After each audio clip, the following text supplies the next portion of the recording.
आज के हम वीडियो में बात करेंगे कॉफ़ी गुड और नॉट। सबसे पहले जो बात करते हैं कैफ़ीन जो है वो हाईजैक करती है आपके ब्रेन को, जो कॉफ़ी में मौजूद होती है, जिसकी वजह से आपका जो ब्रेन है वो अलर्ट रहता है और नींद को दूर भगाती है। दूसरा जो इसका है कि कितनी कॉफ़ी दिन में पीनी चाहिए, तो ऑलमोस्ट आपको 400 मिलीग्राम आप दिन में कॉफ़ी पी सकते हैं। ये तकरीबन 3 मग्स बनते हैं। और तीसरा इसका क्वेश्चन है कि कैन कॉफ़ी किल यू। जो कैफ़ीन है ये डेडली हो सकती है आपके लिए। एक स्टडीज़ में कहती है कि 12 highly caffeine energy drink in a few hours could do it.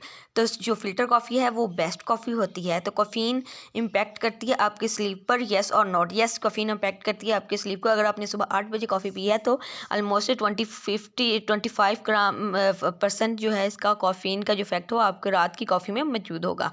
तो कॉफ़ी ओवरऑल जो देखा जाए, कॉफ़ी गुड और नॉट। साइंटिफिक रिसर्च कहती है कि कॉफ़ी जो है वो गुड होती है, ये रिड्यूस करती है कैंसर को, और ये टू टाइप और डायबिटीज़ को भी रिस्क को ख़त्म करती है, और पॉसिबली अल्ज़ाइमर है। ये कॉफ़ी साइंटिफिक आपके लिए बेस्ट है।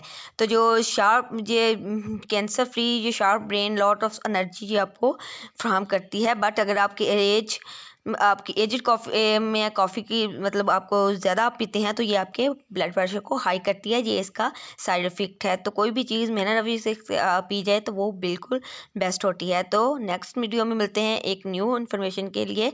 उम्मीद है आपको वीडियो पसंद होगी। Please like, subscribe.